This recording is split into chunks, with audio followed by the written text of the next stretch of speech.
Hi guys. A couple days ago, Wreckhead, one of the forum members, made an observation. There was no videos out there of the smart remote in actual use in like a home theater environment, and he's absolutely right. There are no videos, at least that I've come across online. So I thought I'd put together something.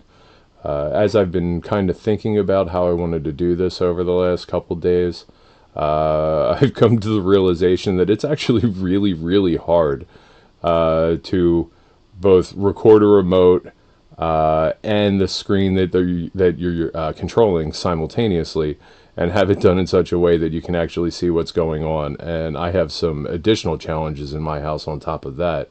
I've come to realize that I don't have a single room in this house that's actually well laid out to be able to pull off like a project like this. Like my bedroom is way too dark, and in my sunroom, where we have another TV, there is no good place where I can set up a camera in such a way that you can actually see the remote and the TV and the devices that are all being controlled at once. Down here where I'm at right now is in my basement. There are additional lighting problems down here with the can lights that are in the ceiling.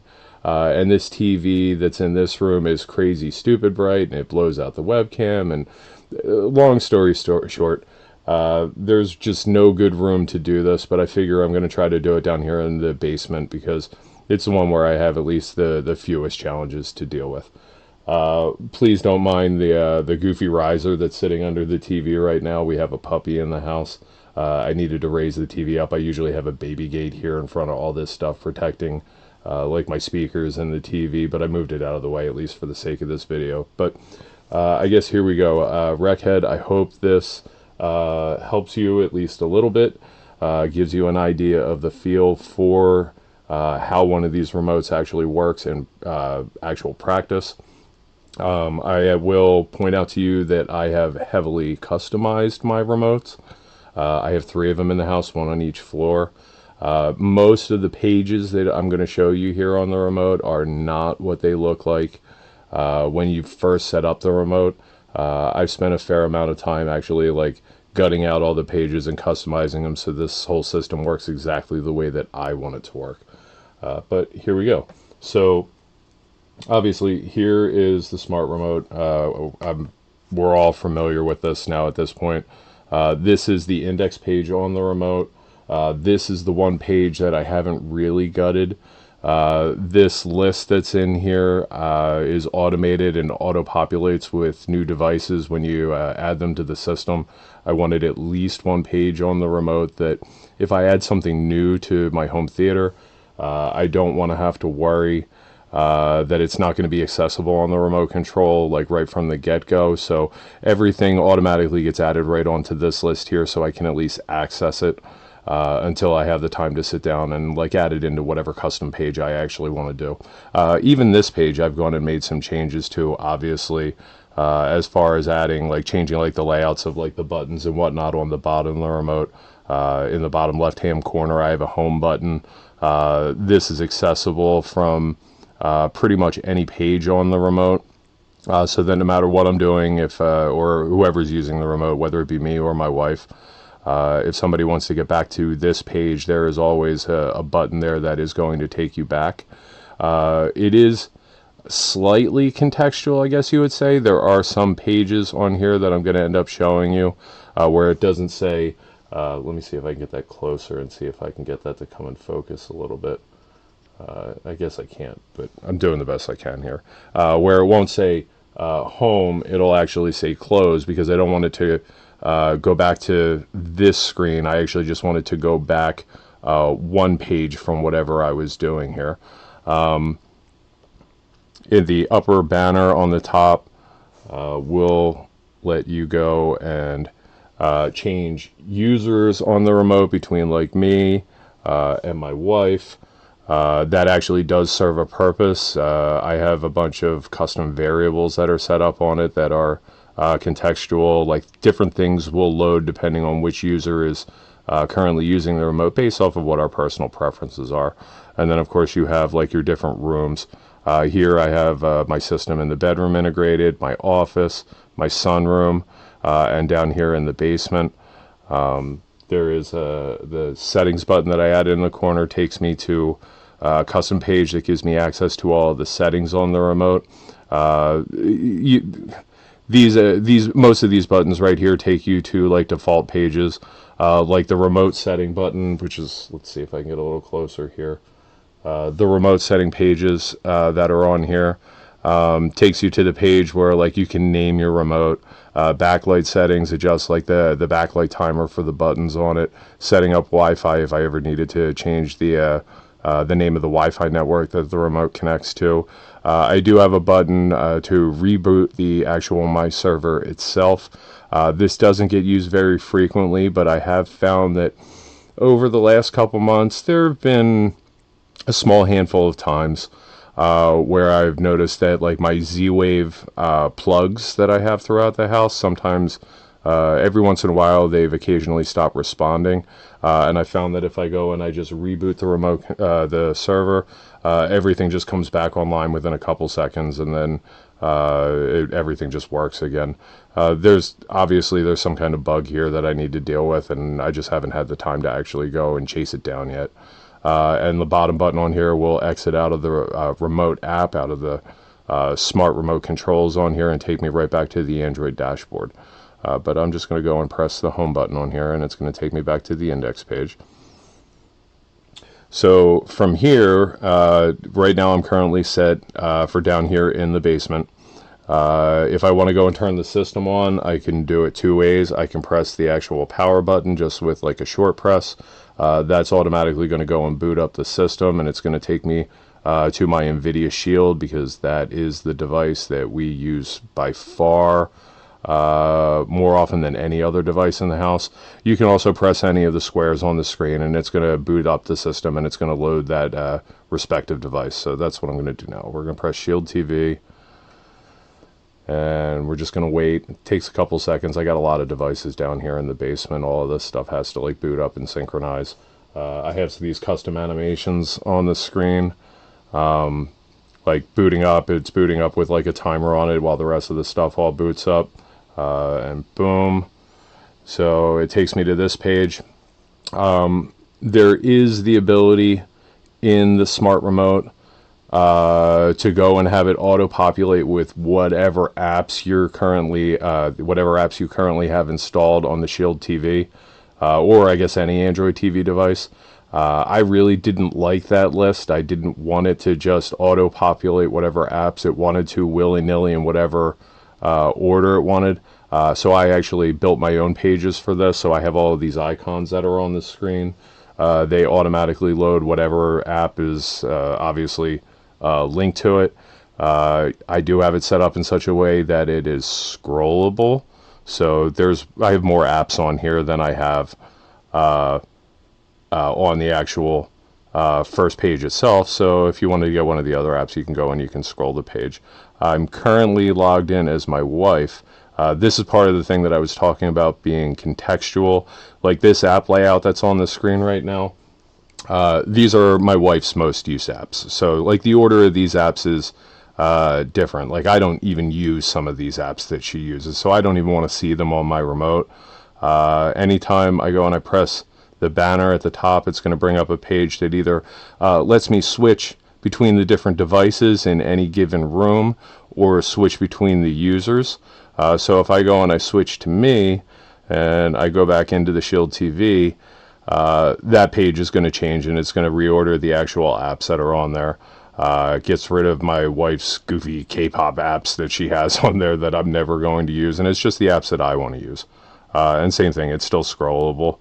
On any given page on the remote, I also have it set up that you can swipe to the side and it brings up, I think of this kind of like my widgets page.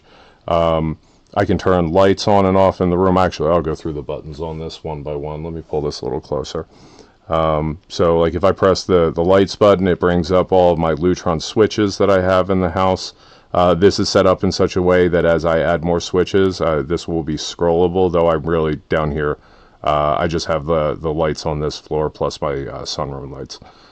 Each one of these buttons on the side here says like sunroom lights, my bias lights for the TV, the lights for my office, which is on this floor. That's where actually all the gear is at that controls all of this, and like a full-size AV rack. There, you can turn them on and off just by tapping on the icon. Boom, turns it on and off. It's also a slider, so you can go and you can slide it. These are dimmers, obviously. And I set it up in such a way that when you slide it, it gives you an indicator of what the current brightness level is in that given room or with that given light switch. This is one of those circumstances like where I said, instead of having a home button, it has a close button. Like if I just want to turn the lights off in the theater, when I press this button in the corner, I don't want it to take me all the way back to the index page. I just want it to take me back to like my widgets page and back to like my apps. So below that, I have my plugs. I have a bunch of Z-Wave plugs that I've added down here. Like when I go in there, you have like my butt shakers for like my theater chairs. I have a couple HD Fury devices on this floor. One for like my PC in my office. The other one for my game consoles. I do have a Steam VR set up. Which I have. There are some sensors that are mounted on the walls for doing like body tracking and whatnot. I can turn my my switches on and off directly from this. So like if I wanted to, I don't know, if I wanted to turn off like the HD Fury in my office, the one that's hooked up to that PC, when I press that button, it's contextual. The icon changes colors, so it changes to red to let me know that it's off instead of on. You probably can't see it on here. But there are plug icons running down the left-hand side right here. They also change with that. So like when I turn it off, there's a plug with an X on it, letting me know that it's actually turned off. And if I go and I turn it back on, then it goes and it changes to an icon of a plug with a lightning bolt, letting me know that it's on. Same thing with this one. If I press the close button, it's just going to take me back one page. I have gone and built timers for each floor here in the house. So like if I'm watching a movie or something, and this is actually a pretty common thing in this house, if I know that I'm going to doze off watching TV or whatever, I can go into that timer setting. I have one for the bedroom, one for the sunroom, one for the theater. Down here, since I'm in the basement, I'll go into that. I can set up a timer to tell it to go and turn off the system after 30, 60, 90, 120, 150, or 180 minutes. So anywhere from 30 minutes to 3 hours. Each one of these buttons that are on here also change state based off of what you choose. So like if I press like 30 minutes, lets me know that I've activated the 30-minute timer on there. If I go and I switch to a different one, it'll go and it'll change the original one back to its original color, and it'll go and it'll switch the other one to that. So like you always know exactly what timer setting you have currently set on there. It hasn't actually activated it yet. I have two other buttons on here, one that says set timer, one that says cancel timer. When I press set timer, so like let's say that I wanted to the whole system down here in the basement to just power off after an hour, I'll press 60 minutes and then I'll press set timer. It plays this little animation on there, letting me know that it set the timer, and then it automatically goes back to whatever activity I was previously using when I went into the timer page. If I change my mind, I don't know, I'm watching a movie, I'm really into it, and it's going to be more than an hour, and I don't want it to turn itself off while right when it gets to like the grand finale or whatever, I can just go back in there, back into the theater, and I can go and I can just cancel the timer. And same thing, it's just going to take me right back to my Shield activity. Next page on here, this is a very old house. It's about 120 years old. Unfortunately, I can't have any kind of central AC in this house. It is what it is. So there are massive in-wall AC units on each floor of this house. So one down here in the basement, one on the first floor, one on the second floor. They cool the entire house in the summer. I'm here in Pennsylvania. It's not too bad in the summer, but like once it gets to be like July or August, it starts to get cooking a little bit. I can just go and I can turn them on and off directly from the remote. These aren't really like smart air conditioners, so to speak, but they do have remote controls to them, and I was actually able to tie them in. The way that they actually get controlled is I'm repurposing some Harmony hubs that I had. There's one on each floor in the room where the AC is. So like if I go into like the basement AC, I have controls on here to control the power, turning it on and off, changing it to either cool or energy saver, turn the fan up and down, temp up and down. It's not two-way communication, obviously. Like I said, these aren't really smart air conditioners, but I can control it. So like if I'm down here in the basement watching a movie, I know I'm going to be going up to bed, and I want the room up there nice and cool before I go up. Like I can just go into just like the upstairs one and just turn it on, and by the time I get up there, everything cools down pretty fast, so it doesn't really take long. If I back out of this and I go to TV info, on there is just a button I set up. Every once in a while, if I want to go and I want to see like the video format that's currently being set to the television or sent to the TV, I can just press that so that it brings up like my banner on the top of the screen. Lets me know what input I'm on, what the frame rate is, what the resolution is, whether I'm in HDR or SDR. I mean, more often than not, it's pretty self-explanatory. Like if I'm watching HDR, I'll know that I'm watching HDR. But if I just want to double check and make sure that the proper format is being sent to the TV, I just have a quick and easy way to do it. Also, last but not least, on this screen, I have set up help pages for every activity in the house. This is really more for my wife than anything else. Most of the devices that are in the house, aside from things like the air conditioners, are being controlled over IP.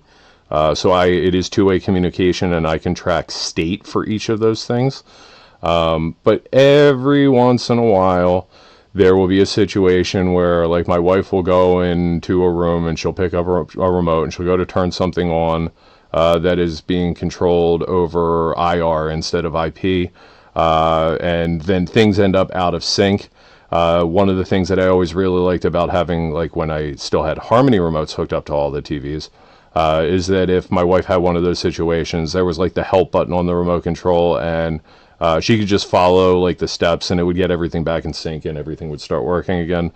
So there is one of those for every activity in the house. So like in this situation right now, I'm on my NVIDIA Shield. If she was in here and she turned it on and maybe the TV didn't turn on for whatever reason, I don't know, the power had gone out, and the TV was not responding to like a wake on LAN command or whatever during the initial like startup macro, she can go in here and it just asks a bunch of questions like, is the TV on? Is the TV on HDMI 2? Is the receiver turned on? Is it on the Shield? Is the Shield TV turned on? And if it isn't turned on, like she can press like no. And like when you press that, if the TV wasn't turned on, it's actually just going to go and turn it on, and it'll help get her everything back in sync with that. Other things that I have here on the remote, let me swipe back over to that. I do have a volume indicator in the screen itself in the bottom right hand corner. I really hate if I'm watching a movie and I go to like, turn the volume up or down. I don't like having on-screen prompts. It just kind of like pulls me out of the movie. And if we're watching a movie together and I'm fiddling around with the volume, my wife is definitely not going to want to see like volume indicators and whatnot on the screen going up and down. So I've disabled all of that stuff on the screen itself, at least everything that I can possibly go and disable. But I still want to know what the actual volume level is, since my receiver is not here in this room. I can't see the front display on it. It's in my office. I still want to know what the actual volume level is at. So like in this bottom corner, I have like an indicator that tells me like what the current volume is in the room. I also implemented way back when the remotes first came out, another one of the members came up with a way to overlay like the volume on the actual screen itself. and I have done that. So like if I press volume up right now, you can see on my screen it brings up like this overlay that tells me what the volume is. I only have it set to show up on the screen for, you know, like 2 seconds or whatever, and then it goes back to whatever activity we're using. I really like the change that was made for like the volume controls a way back, where I can actually just like hold down on the volume and it just scrolls right through. Frankly, I wish this was an option that was available for other buttons on the remote, especially like, let's turn off the screensaver here. Like navigating, like this is my Shield dashboard, my Android TV dashboard. I really, really wish that like the direction pad that was on this, I wish that if I pressed and held down like one of the direction things, it would just keep scrolling through the list until I let go of the button.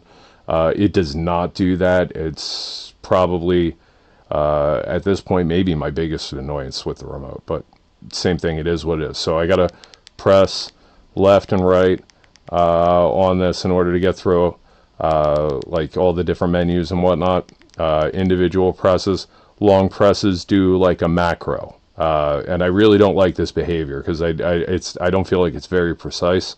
But like if you long press like a direction on it, it invokes a macro that makes it reissue that command a set number of times, like 10 or 20 or 30 or however many times it is. I really don't like it, but I have no control over it. I do very much hope that at some point in the future they at least offer the option to go and change this, so that it does work like the volume controls, where it just keeps like continuously issuing the same command until you actually let go of the button. I also have mute obviously enabled. Same thing with the icon down here in the corner. Like if I press mute, it's going to bring up like an X over top of it just to let me know that it's muted. This is one of the things that I actually can't get rid of off the TV set, but once again, it is what it is. But like if I just press that again, it's going to go and disable it. Each one of these user pages that are on here, the actual hard keys on the remote, function differently based off of which user is using it. So like for example, like long press, like the contextual menus that are on the Shield. My wife very much prefers that being tied to the OK button, like the center button on there, as a long press. So she can long press that button, and it goes and brings up like whatever sub menu needs to come up on the TV. I don't like having to long press that, so I've actually tied that to like my channel up. So like if I press channel up, it brings up whatever sub menu actually is should go along with it. The reason I prefer to do it that way is because I have that to invoke that menu, and my channel down actually invokes a macro that I use to like add new content to like my watch later feed on YouTube. What else? Oh, each of my devices, what I would think of, at least on a Harmony remote, you would think of as an activity. I have transitions that are set up, like little animations as you are switching from like one device to another. So like currently I'm on the Shield TV. If I wanted to switch to Apple TV, I would go and I would press Apple TV, and it's going to play some kind of an animation, whatever I've chosen for it. In this case, it's like a colored icon. It is timed in such a way that it kind of, wow, my puppy is upstairs going crazy. Holy smokes. It is timed in such a way that it goes and loads the page for whatever that device is, kind of in time in the kind of in sync with the amount of time that it takes the TV or my devices to switch to that activity.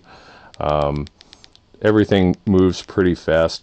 I will say that I do track state for my devices using IP, but what I have found is that I try to use IR control for actually like navigating stuff. I found that trying to like navigate through the menus over IP, it does work, but It's a little slower than I would personally care for. And what I found is that controlling stuff over IR is actually like really, really snappy. Like I can just boom, boom, boom, boom, boom, boom, boom, like through like the different menus and whatnot. Uh, this is actually like those like navigating and whatnot is all being controlled through IR instead of IP. I would notice that like if I when I had it on IP, like I would press like down and there would just be like this little delay and then it would happen. And the fact that I have to sit there and press the button over and over and over again just felt really like after a while it just kind of got tedious and clunky and just felt slow. So this just seems to work a lot better. I'm doing that. I'm not using the infrared sensor that's built into the top of the remote. I am using global caches, IP to IRs for that. And in the case of my NVIDIA Shield, since that doesn't have an IR sensor on the front of it, I'm also using a Flark that's plugged into that, and it makes it work really, really well. Other devices that I have, like my Xbox, I'm not nearly the gamer that I used to be, but I still like to play every now and again. Last couple days, I've been really kind of sucked into Elden Ring. Same thing, I can control my Xbox from this. I have access to every menu that's on there, so like I can get into like my side menus and like settings and stuff. If I needed to, so like right now, actually, let me close out like the side menu there. If I needed to, let me go to something that I might actually use this on. All right, let's go back to my Shield. I don't have every device in my system set up for like independent control outside of an activity. By that I mean as just a device. I don't really need to be able to access deep settings on everything. I do want access to my settings on my receiver and on my television. So like if I'm sitting here, I'm watching TV and I want to change a setting on the TV, I do have it set up that I can go and load this. It's going to load a page for my actual television itself and my most common settings. So like if I press that, it'll take me right into the settings menu of the TV, and I can just go in and change whatever I need to go and change. And then I would just go back in there and I would press Shield TV again, and it just takes me right back to my activity. Those transitions that I have set up between pages don't automatically go and load if I'm already on the activity. So like if I'm watching the Shield and I press watch Shield again, it just goes and reloads the page. It doesn't reload that transition and make anybody wait for that that time frame while it's actually doing that. Let me go back in there and exit out of my settings for the TV.